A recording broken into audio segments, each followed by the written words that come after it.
A 5-year-old girl was discovered alive in the middle of a room completely destroyed by fire.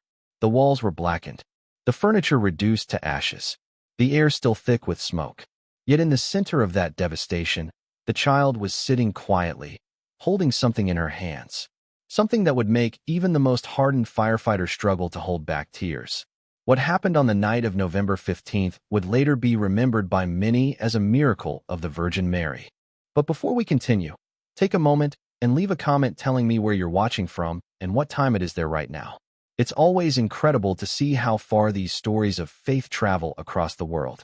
Robert Hayes had been a firefighter in Texas for 22 years. During that time, he had seen almost everything: burning houses, industrial explosions, chemical accidents. Among his colleagues, Robert was known for one particular quality: absolute composure. When other firefighters panicked, Robert stayed calm. When others prayed, he calculated. Faith had never played a role in his life. That was somewhat ironic, considering he had been married for 18 years to Linda, a deeply devoted Catholic. Every Sunday, she took their 2 children, Michael and Sarah, to church. Robert almost never joined them. For him, the universe operated according to physical laws. Miracles were simply coincidences that science had not yet fully explained. At least, that was what he believed. On that Tuesday, November 15th, Robert began his shift at 6 p.m., just as he had hundreds of times before. The day had been quiet. Earlier that morning, the department responded to a gas leak. Later, a small traffic accident. Nothing unusual. Nothing that suggested the night would become one of the most unforgettable moments of his career. Across town, another ordinary evening was beginning. Jennifer Wilson was preparing to leave for her night shift at the hospital. Jennifer had been a nurse for 8 years. She was also the single mother of a 5-year-old girl named Lily. The divorce had been finalized 2 years earlier. Since then, Jennifer had learned to balance her demanding career with raising her daughter alone. Their home was modest. 2 floors, 3 bedrooms. Lily's room was upstairs, decorated with princesses, unicorns, and colorful drawings taped to the walls. Jennifer had chosen this house carefully. It was close to both the hospital and Lily's school. But working the night shift meant Jennifer needed someone she could trust. And that was how Margaret Thompson became part of their lives. Margaret was 68 years old. For more than 30 years, she had worked as a nanny. She had been widowed for 12 years. She never had children of her own, but she had spent her entire life caring for other people's children. Margaret was also deeply religious, a devoted Catholic who rarely missed a day of prayer. Jennifer met Margaret through their church shortly after the divorce. The parish priest recommended her. "She's exactly the kind of person who can help a young mother going through a difficult time," he said. And he was right. Margaret began caring for Lily 3 nights a week. She arrived at 6:30 p.m. and stayed until Jennifer returned from the hospital, usually around 7 o'clock in the morning. During those long hours, she prepared dinner, helped with homework, supervised bath time, and tucked Lily into bed. Lily adored her. She called her Grandma Maggie. And Margaret loved Lily as if she were her own granddaughter. They had their little traditions: watching the same cartoons, reading bedtime stories, talking about school and friends. Margaret always carried a small bag with her.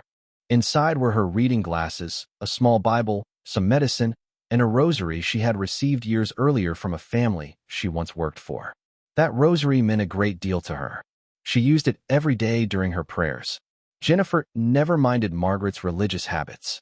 In fact, she often told friends that Margaret had been a wonderful influence on Lily. The nanny taught her kindness, patience, respect for others. That Tuesday evening began like any other. Jennifer prepared a quick snack before leaving. She gave Margaret the usual instructions. Lily was excited because she had learned a new song at school and wanted to sing it for Grandma Maggie. At exactly 7 p.m., Jennifer kissed Lily goodnight and headed to the hospital. None of them had the slightest idea how different this night would become. Margaret prepared Lily's favorite dinner: pasta with tomato sauce and meatballs. While they ate, Lily talked endlessly about her school day, her friends, the games they played during recess, the drawing she made in art class. After dinner, they moved to the living room to watch cartoons. Margaret sat in her favorite armchair and worked on a knitted blanket she was making to donate to the church. It was a peaceful moment. The quiet transition from day to night. At 8:30 p.m., it was time for Lily's bath. Margaret supervised while Lily washed and brushed her teeth. Afterward, Lily put on her colorful unicorn pajamas. Together, they went upstairs to her bedroom. The room was cozy. Soft pink walls, a small canopy bed. On the nightstand sat a glass of water and a moon-shaped lamp. Margaret followed the same bedtime routine every night. First, they chose a book. That evening, Lily picked a story about a princess who helped animals in the forest. Margaret read slowly and carefully, using different voices for each character. After the story, she always asked Lily a few questions. How she felt, whether anything at school was worrying her. It was their quiet moment to talk. While they were speaking, Margaret took the rosary from her bag, just as she did every night. She began her silent prayer. Lily noticed the beads immediately. "What's that?" she asked curiously. Margaret smiled. "It's a rosary," she explained gently.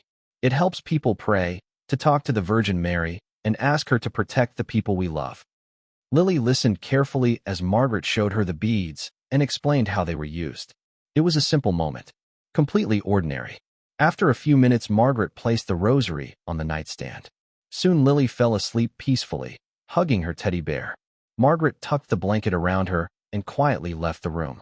Back downstairs, Margaret settled into her armchair and turned on the television. A soap opera played softly in the background. She continued knitting the blanket while occasionally checking the clock. Every now and then she paused, listening carefully to the sounds of the house, always alert in case Lily woke up. Around 10:20 p.m., Margaret noticed something strange. A smell. At first she assumed it was coming from outside, perhaps a neighbor burning leaves. But the smell kept growing stronger, and it seemed to be coming from inside the house. Margaret turned off the television. She sniffed the air again. This was not ordinary smoke. It was sharper, more chemical, more dangerous. She stood up immediately and began walking through the house. Her first thought was the kitchen. Maybe she had accidentally left something on the stove. But the stove was off. Everything looked normal. As she moved toward the staircase, the smell grew stronger. Her stomach tightened. Slowly, she began climbing the stairs.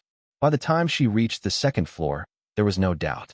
A thin haze of smoke was already forming in the hallway. Margaret's heart began to race. Something was very wrong. She tried to move toward Lily's bedroom, but the smoke thickened rapidly. The air became hotter. Her eyes started to burn. She began coughing. Margaret covered her mouth and nose with her sleeve and forced herself forward.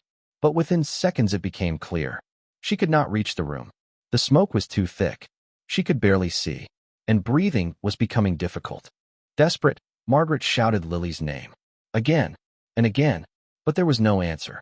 Only the terrifying crackling sound of flames somewhere on the second floor. In that moment, Margaret faced the most painful decision of her life. She could not reach Lily alone. She had to call for help. Margaret rushed downstairs and grabbed the kitchen phone. Her hands trembled as she dialed emergency services. The operator answered immediately. "Please hurry," Margaret cried. "There's a fire, and a 5-year-old child is trapped upstairs. I can't reach her." The operator asked for the address and details. Margaret answered everything as quickly as she could. Help was already on the way. After hanging up, Margaret tried one more time to reach the stairs. But the situation had worsened. Smoke was now spilling down into the first floor. And through the smoke, she could see the orange glow of flames above. The fire was spreading fast. Margaret had no choice. She ran outside, opening every door and window she could on the way out. Then she began screaming for help. Her cries echoed through the quiet neighborhood.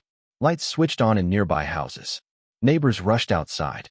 Some men tried to enter the house, but the fire had already become too powerful, and within minutes, sirens could be heard in the distance. The firefighters were coming, but inside the burning house, Lily was still trapped. No one on the street dared go inside. The flames were already too strong. Trying to reach the second floor without proper equipment would have been suicide. One neighbor offered Margaret a glass of water. Another tried to guide her toward a porch so she could sit down, but Margaret refused. She stood in the cold night air, staring at the burning house, her hands trembling, her lips moving in silent prayer. All she could think was one thing. Please, let them get there in time. The fire kept spreading across the second floor. Upstairs windows glowed orange from within. From time to time, sparks burst into the night, followed by twisting tongues of flame. More neighbors gathered in the street. No one spoke much. They simply watched in horror as the house was consumed. Then, at last, the sirens began to echo. Margaret felt relief and terror at the same time. The firefighters were here, but had they already arrived too late?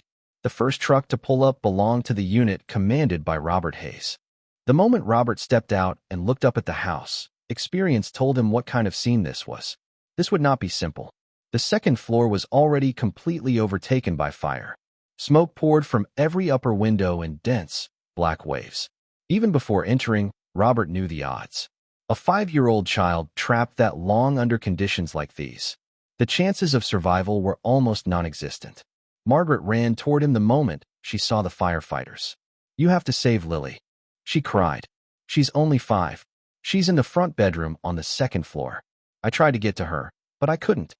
While she spoke, the rest of Robert's team was already moving into position. Hoses were being prepared. Gear was being secured. The truck was aligned for the best approach. Robert listened carefully while studying the structure. He needed every detail. Where the bedroom was, where the stairs were, how the hallway was laid out. Everything mattered now. The firefighters suited up quickly. Protective gear, oxygen tanks, communication equipment, forced entry tools. Then they moved in. The first floor was already filled with thick smoke. The heat pressed against them even through their protective clothing. Visibility was almost zero. They had to rely on touch, memory, and instinct as they advanced. Robert could feel the weight of every step. His years of training told him exactly what they were most likely to find upstairs. And none of those years gave him hope. The staircase to the second floor was still standing, but only barely. Each step groaned beneath the weight of the firefighters. Pieces of plaster and splintered wood fell around them. The heat grew stronger with every foot they climbed. Robert glanced at his instrument panel. The reading made his chest tighten. Over 600 degrees Fahrenheit near the top of the stairs. No one survives that for long. No one. For a brief instant, Robert thought of his own daughter, Sarah.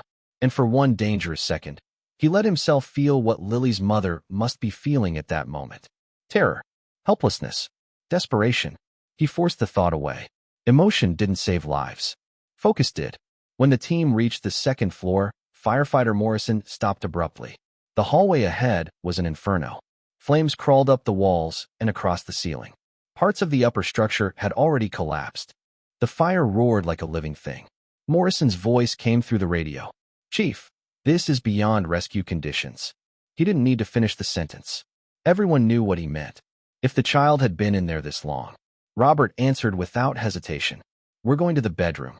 "Robert," Morrison said, using his first name now, something that almost never happened during operations. "We could lose all 3 of us trying to reach that room." Robert's voice remained steady. "Then we go anyway."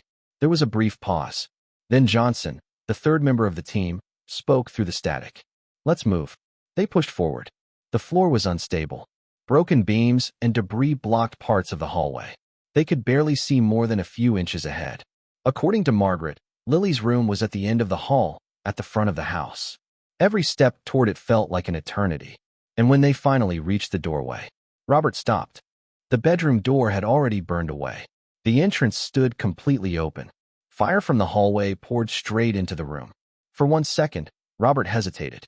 Then he adjusted his mask, tightened his grip on the flashlight, and stepped inside. The heat in the bedroom was even worse. It was crushing, suffocating. He raised his flashlight and swept the beam through the smoke. What he saw first was exactly what he expected. Total destruction. The furniture was blackened and broken. The ceiling had partially collapsed. The walls were charred. Lily's small bed was nothing but a twisted metal frame. The room looked like it had been swallowed by hell itself. And then Robert saw something that made him freeze. Right in the center of that ruined bedroom, there was a perfect circle, an untouched space, nearly 2 meters wide. Inside that circle, the floor showed no sign of fire damage at all. And sitting calmly in the middle of it was Lily. She was alive, wide awake, completely conscious. She wore her unicorn pajamas, still clean and untouched. Her hair was not singed. Her skin showed no burns. There was not a mark on her. In her small hands, she was clutching a rosary tightly against her chest. Robert stood there, unable to move for several seconds. Nothing in his career had prepared him for this. Nothing in his experience, nothing in his training, nothing in the laws of physics he trusted so completely could explain what he was seeing. For one brief moment, he wondered if the heat had made him hallucinate. Then Lily smiled and spoke. "Hi," she said calmly, as if she had been expecting him. Her voice was clear, steady, perfectly audible beneath the roar of the fire. "The pretty lady said you were coming to get me." Robert stared at her. Then his body finally moved. He rushed forward, scooped her into his arms, and checked her quickly for injuries. Nothing. No burns. No smoke distress. No panic. No trauma. Only calm. "Are you all right, sweetheart?" he asked through the mask. Lily nodded, still holding the rosary. "The beautiful lady kept me safe," she said again. "She said I didn't need to be afraid." Robert turned and carried her out, back through the burning hallway, down the unstable stairs, through the thick smoke. All the while he held her tightly against his chest. Yet Lily remained strangely calm, as if she knew with complete certainty that she was safe. The moment they emerged from the house, the street exploded with noise. Neighbors shouted. Paramedics ran forward, and Margaret broke down completely. She ran toward them with tears streaming down her face. "Lily, oh, my dear Lily." She wrapped the child in her arms and cried openly. "I thought I lost you. How are you safe? What happened up there?" The paramedics immediately began examining Lily, but what they found made no sense. No burns, no sign of smoke inhalation, no coughing, no respiratory distress. Her oxygen levels were normal. Her pulse was steady. It was as if she had never been inside a fire at all. While the medics worked, Lily began describing what had happened. "When the room got hot and smoky, I got scared," she said with simple childlike honesty. "But then a very beautiful lady came." Margaret's face changed instantly. "What did she look like?" she asked softly. Lily thought for a moment. "She wore a beautiful blue dress," the child said, "and she had bright light all around her. She came to me and said I didn't have to be afraid. She said she would protect me until the firefighters came." Margaret felt a chill move through her whole body. The blue garment, the light, the message of peace and protection. Every part of the description pointed to one figure. "Did she do anything else?" Margaret asked, her voice trembling now. Lily nodded. "She sat beside me and held my hand. And she gave me this." She lifted the rosary in her hand. "She said that if I held it, nothing bad would happen. She stayed with me the whole time." She sang very softly. "And then I wasn't scared anymore." Margaret looked at the rosary and immediately recognized it. It was her own, the same one she had left on Lily's bedside table only hours earlier. Now tears filled her eyes. Not tears of fear, not even relief. Something deeper. Awe, gratitude, wonder. Robert Hayes, still in full gear, had heard everything, and his mind immediately began searching for explanations. Shock, hallucination, psychological response to trauma. But the more he thought about it, the less anything made sense. The room had been over 600 degrees. The air should have been lethal. The child should not have been alive. Yet she had been found in a perfect, untouched circle in the middle of complete destruction, calm, uninjured, holding a rosary. The other firefighters confirmed what Robert had seen. That intact circular space had been real. None of them had ever seen anything remotely like it. Jennifer was called at the hospital and told there had been a fire. She left immediately. When she arrived and saw Lily safe in the arms of paramedics, she ran to her daughter and held her tightly, crying uncontrollably. "My God, Lily, my baby, you're okay? How are you okay?" Lily hugged her mother and answered with total simplicity. "I'm fine, Mommy. The beautiful lady protected me." Jennifer looked up at Margaret, searching for some explanation. But Margaret only held up the rosary in Lily's hands and shook her head, tears still running down her cheeks. At the hospital, Lily underwent every test imaginable. X-rays, blood work, neurological exams, a complete full-body check. Every result came back normal. No smoke damage, no burns, no trace of trauma. Dr. Patterson, the emergency physician who examined her, was visibly shaken. He called Jennifer and Margaret aside and spoke quietly. "Mrs. Wilson, I do not know how to explain this. Based on the severity of the fire and the amount of time your daughter was exposed, she should have signs of smoke inhalation at the very least. But there is nothing. It's as if she was never near the fire." Jennifer looked at Margaret, then back at the doctor. "How is that possible?" Dr. Patterson slowly shook his head. "In 25 years of emergency medicine, I have never seen anything like it." Meanwhile, the The fire investigators were combing through the ruins of the house. They quickly determined the source of the fire: an electrical failure in the air conditioning system in the second-floor hallway. But what truly disturbed them was Lily's bedroom. Chief Investigator Thomas Reynolds spent hours inside that room. He measured everything, photographed everything, collected samples from the floor, the walls, the debris. The untouched circular area in the middle of the room measured just over 2 meters in diameter. Inside that circle, the floor and carpet were completely intact. A few inches beyond it, everything was destroyed. Thomas called in 2 other investigators to examine it. All 3 came to the same conclusion. There was no logical explanation. "This makes no sense," Thomas said quietly. One of the others suggested there might have been some fire-resistant material on the floor. But even that theory fell apart under closer inspection. Nothing in that room should have protected a child. And yet somehow, something had. Thomas shook his head slowly as he studied the strange circle in the center of Lily's room. "I already checked," he said. "It's the same carpet as the rest of the room. Nothing special. And even if there had been some fire-resistant material here, it still wouldn't explain this. There should at least be discoloration, some heat damage, something." He looked again at the untouched space. "But there's nothing." He let out a slow breath.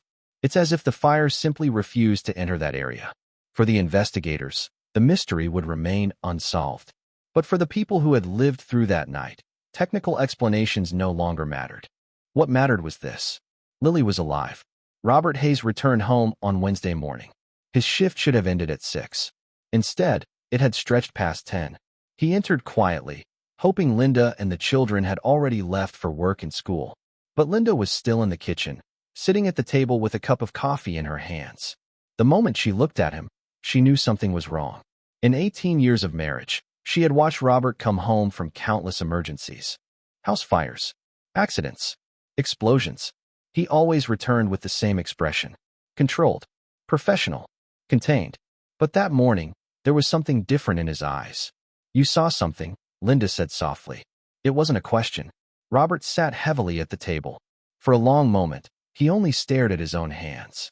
Hands that had carried a child who, by every law of physics and biology, should not have been alive. "We had a rescue last night," he finally said. Linda waited. A 5-year-old girl trapped in a house fire. He stopped again, as if still trying to organize the memory in his mind. "When we arrived, the second floor was completely consumed. Temperatures over 600 degrees. Toxic smoke everywhere. She had been up there for around 30 minutes. Linda slowly set down her coffee cup. Robert looked up at her. She was sitting in the middle of the room, completely unharmed.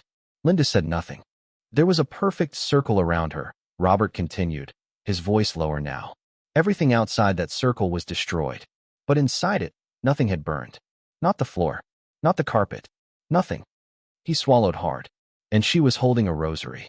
For the first time in all their years together, Linda saw tears gather in her husband's eyes.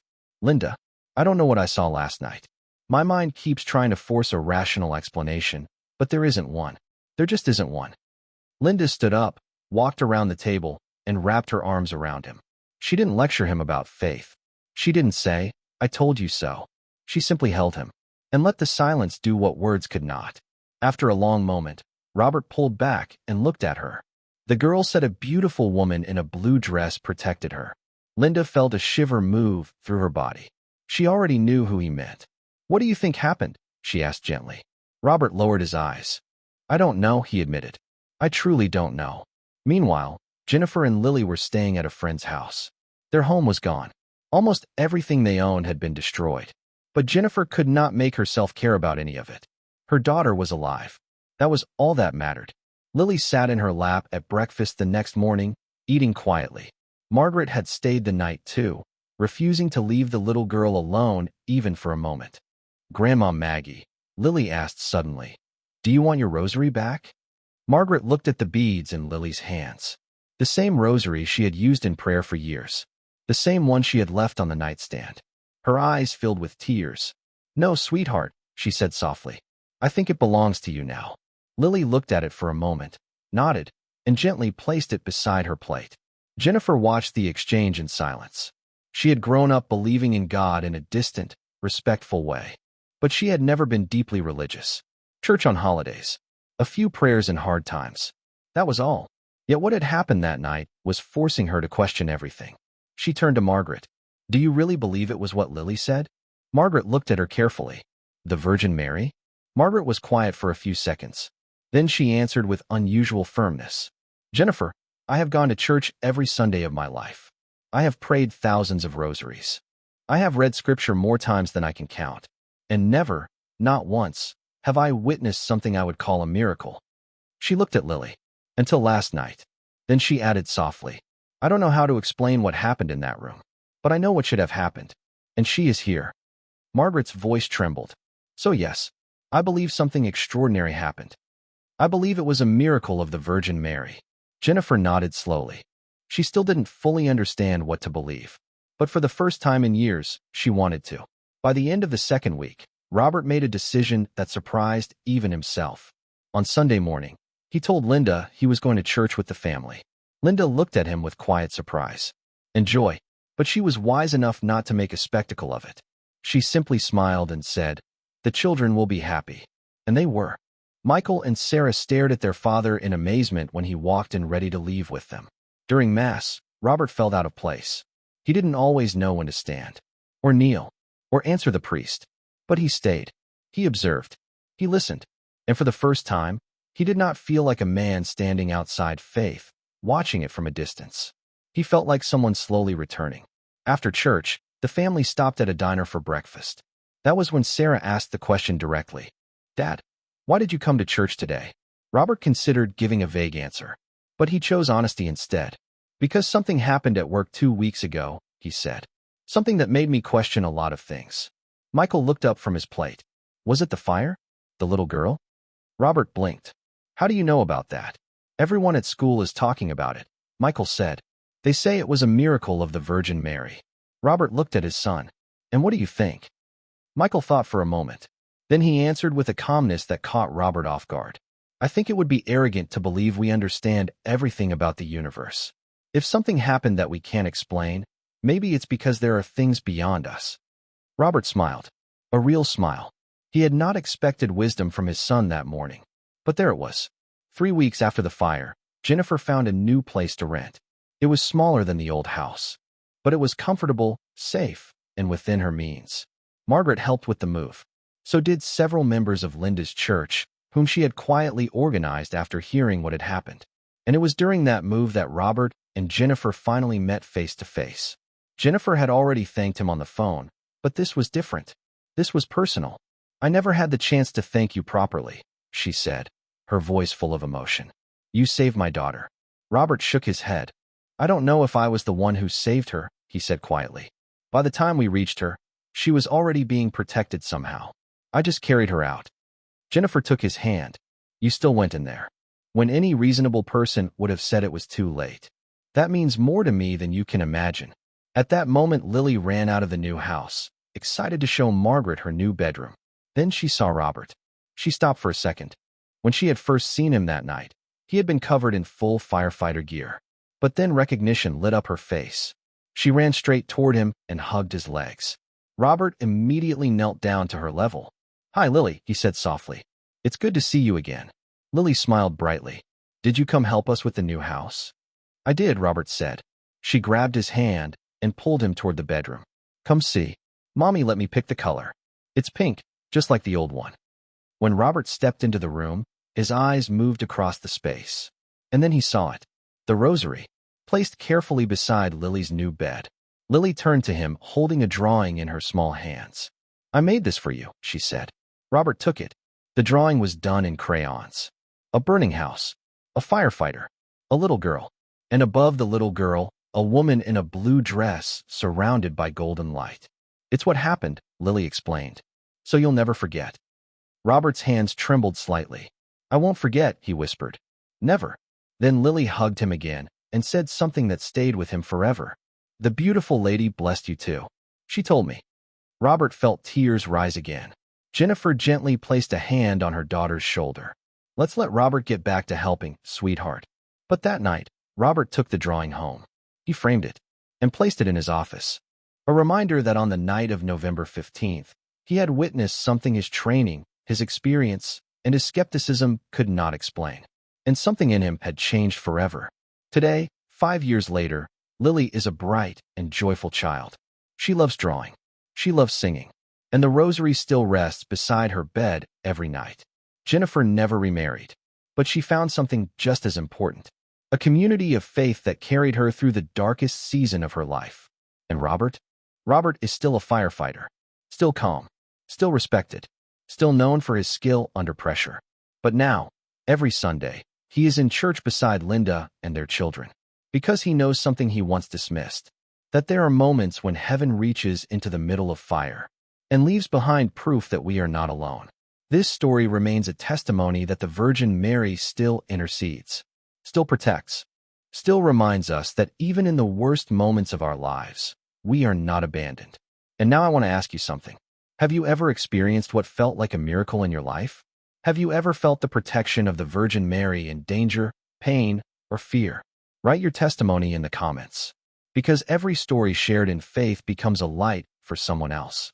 And if this story touched your heart, subscribe to the channel, activate the notification bell, and share this video with someone who needs hope today. May the Virgin Mary continue to bless and protect you and your family. Amen.